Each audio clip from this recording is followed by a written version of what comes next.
mga tao. Makapila pa dyan. Huwag kasi ang kulit na ito. Sino ba gagawa nun? Yan, ate.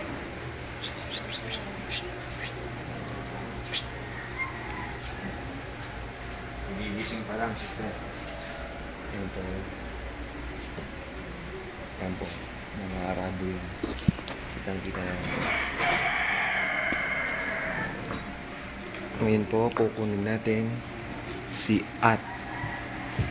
Si Extra At. Yan po, papunta tayo kay Extra At.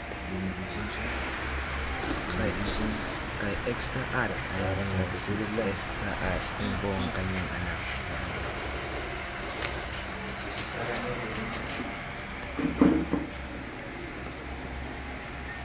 Sa taas po meron pa, kaso hirap po tayong pumunta doon. Yan po. Ay, ito po, nagte-text na. Pwede na. Buhay na pong ulit. Yan. Okay. Ayan po. Red eyes pa po.